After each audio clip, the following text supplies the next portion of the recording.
So a very good morning to whoever is watching this. My name is Chan Zihao, and today I'll be giving a presentation on the topic of China-Australia trade retaliation. So the China-Australia trade retaliation is basically a trade war between Australia and China. Now, before we dive deep into the issue, we need to understand the relationship between China and Australia before this trade war happens. So China and Australia has a very long-lasting trade relationship. Now, in fact, in the past 10 years, China is actually Australia's biggest customers. Now, in 2019, Australia exports China is worth 33% of total share. Now, this means that every three product that is shipped to overseas, one of them is going to ship to China. And there are a few things that China buy a lot from Australia. Some of them includes barley, wines, coal, and even mineral oil.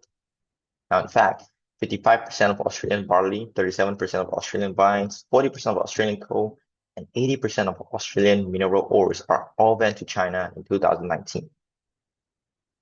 But how did their relationship actually break up between both of these countries? Now, there are actually two main issues that lead to this trade war. Now, the first one is in 2018. Now, in 2018, Australia banned Chinese telecommunication companies Huawei from providing 5G technologies, citing security concerns. Now, from the Australia side, they said that they banned Huawei because of security concern. They're afraid that Huawei is going to use 5G network to steal their information and launch a cyber attack. Now, obviously, China is very unhappy about this decision. In fact, they think that, Australia doesn't provide enough evidence to prove that, Huawei contains security concern. And they think that Australia made this decision is because Australia wanted to support USA. However, this issue doesn't, lead to the trade war straight away, but it definitely made China unhappy at the time. Fast forward to April 2020, which we all know is just several months after the COVID-19 pandemic. The Australian government called for an investigation into the origins of COVID-19. What this means is that the Australian government wanted the WHO to do a private investigation into the source of COVID-19. They think that the COVID-19 might not be an accident, rather it is, released by China as, maybe a weapon. So obviously China is, very unhappy about this call, and they actually imposed several tariffs and official and unofficial ban to Australia. Now let's see what China did. So in response, on 12 May 2020, just 1 month after that call out, 4 Australian meat suppliers was banned from selling red meat like beef to China. One of them is located in Casino Town, and the other 3 are in Brisbane Town. China claims that this is because of faulty packaging, but the Australian government think that this is just an excuse for the call out. And 1 week later, on 19 May, China imposed another 80% tariff on Australian barley for the next 5 years. This has led to a loss of hundreds and millions of dollars for Australians. Now, this is because, Australian barleys are planted several months ahead. They're planting their barley 3 months or 4 months before they are being harvested.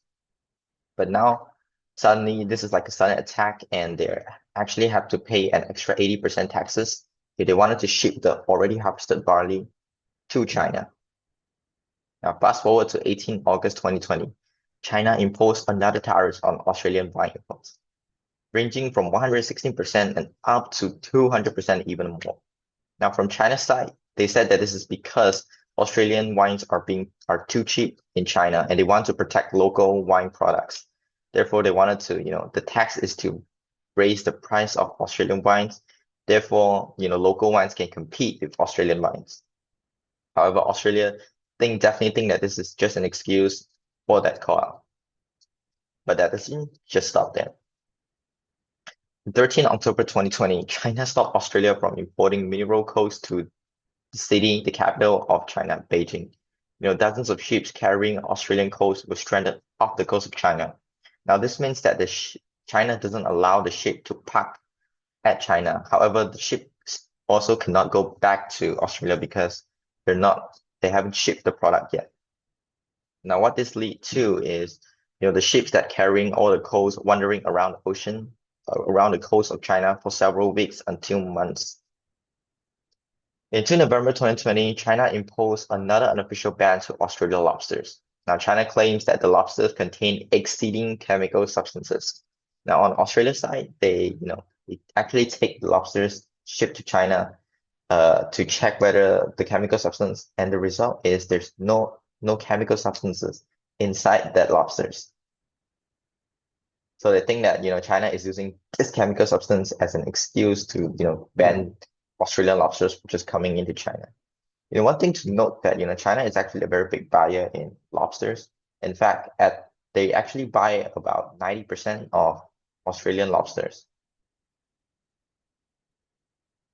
Now, after learning about how the issues, let's take a look at what is the current situation, or what is the current state of the issue, and how has Australia resolved this issue. Now, during the early 2021 and 2022, the Australian leaders actually continued to reiterate their commitment to a rule-based trade environment, pressing for a fair resolution. Now, they wanted a fair resolution, however, they refuse or they do not want to apologize for the call out earlier or even to remove the ban on Huawei. Now, this leads to a very awkward situation in between Australia and China because first of all, their relationship is very awkward. Second of all, the trade restrictions, because nobody wants to apologize, the trade restriction actually lasted for a year, more than a year straight. However, during mid-2022, the foreign minister Penny Wong started to emphasize the importance of repairing diplomatic relations. So basically, it means that Penny Wong said, okay, we need to start repairing our relationship with China again. We need to start doing business with China again because we're losing a lot of money, right? So like I mentioned earlier, China is Australia's biggest buyer. So this trade restriction has actually led Australia to lose millions of dollars. During late 2022, the Australian Prime Minister Anthony Albanese finally decided to engage officially in more direct communication. Australia actually involved in several diplomatic efforts, including a physical face-to-face meetings with the China President Xi Jinping. However, in early 2023, Australia actually made an effort in diversifying their products to alternative markets. Now, because China is not buying their products, they're looking for other countries or alternative countries that will buy their product. Now, as a result, they actually managed to to expand the market and sell their product to Southeast Asia and India.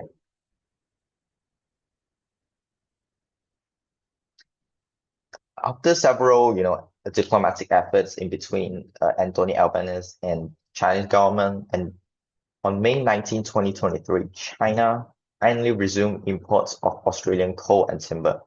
Now, this is obviously a very good news for Australia because it means that they're able to sell coal again to China again. And fast forward to August 5, 2023, China finally terminated the 80.5% tariffs on Australian barleys. Now, after this news actually came out, approximately 200 million Australian dollars worth of barleys went into China straight away. Then fast forward to October 10th, 2024, China officially lifted its 4 years ban on Australian lobsters import. Now, this means that Australians can finally ship their lobsters to China.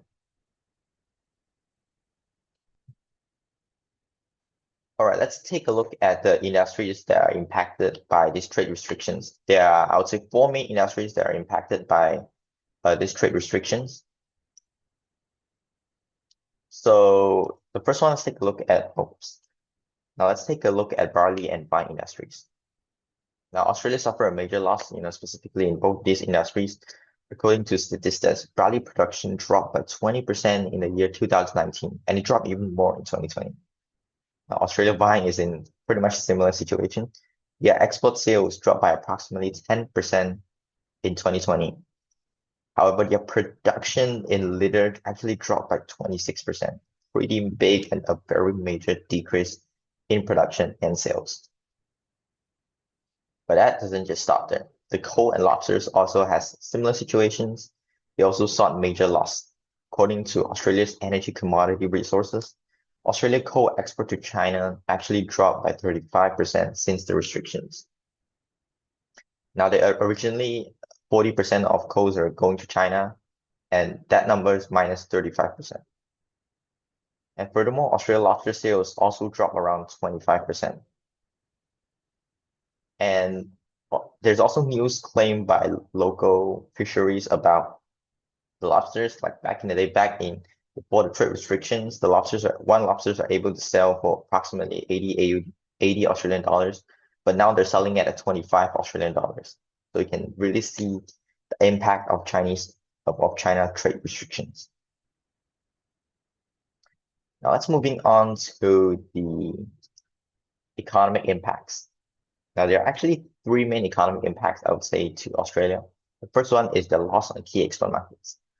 Now, Australia income from coal industry actually saw a 35.4% drop from 2020 to 2022.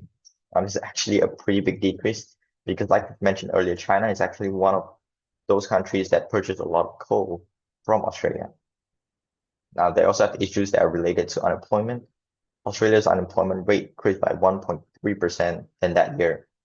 And there's news claims that approximately 50,000 of people lose their job because of these trade restrictions. And the idea behind unemployment is when China is not buying as much, the companies produces less. And when they produces less, there isn't enough revenue to pay for employee. So what they do is they actually fire employees or fire people. That's why it leads to so many people losing their job during that time. But there's also some positive impacts to Australia, one of them being the supply chain and market diversification. Now, because China is not buying product with them anymore, now they actually look for alternative countries or they actually expand alternative markets. And in fact, Australia found new markets for its coal, Japan, South Korea, and India. The lobsters is, similar way as well, because China isn't buying, so they're selling it cheap to other countries. Now, United States, Europe, and even countries in the Middle East buy lobsters from Australia during that time. However, you need to note that this lobster is selling it at a cheaper price than usual, from the 80 AUD before the restriction, and now they're selling it at 20 to 30 Australian dollars. Now, there's also other than economic impacts, is obviously political impact as well. The first political impact is the deterioration of diplomatic relations. Now, from the start, Australians definitely have a strong standing and refuse to succumb to China. As a result, like I mentioned earlier, the trade restrictions lasted for 1 year straight without being a resolution even exist. And what Australia also did is to shift in alliance and partnerships. Now, Australian actually participate in RCEP, which came to force on January 1, 2022. So what RCEP is, it's basically a contract agreement in between 10 to 15 countries that agree to reduce the tariffs when it comes to trading within the member countries. So what this did is it opens up alternative countries that will buy Australia products. And last but not least, finally in late 2022 and late 2023, they decided to repair the relationship with China, renewed diplomatic engagement. Now, Australia Prime Minister Anthony Albanese actually meet with Chinese President Xi Jinping during November 2023. Now, this is actually their first ever physical meeting in 7 years. And that meeting actually worked out very well. That's why China is actually slowly removing all the trade restrictions from the tariffs and to the unofficial ban and to the lobsters. All right, moving on to our last part, which is the recommendations for Australia. So one of the recommendations in the context of Australia's trade war is that we think that Australia could deepen its involvement in multilateral trade agreements. Now, this is basically meaning Australia could participate more in trade agreements in terms of country trade agreements like CRTPP and RCEP. Now, this is because these trade agreements ultimately encourages trade and reduces tariffs, so making it smoother and easier to trade. And also it reduces dependency on China. Now, Australia can trade with 10 countries now rather than just trading with one China. Another recommendations is they could prioritize regular high-level diplomatic dialogues, not only with China, actually, with all countries.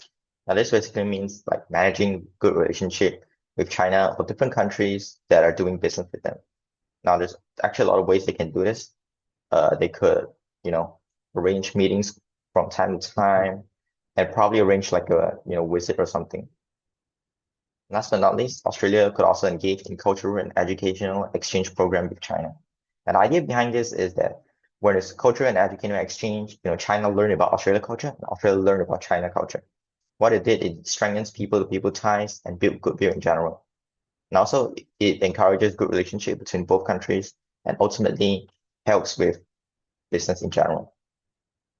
And yeah, and that basically concludes my presentation. I hope you enjoyed the presentation and thank you very much.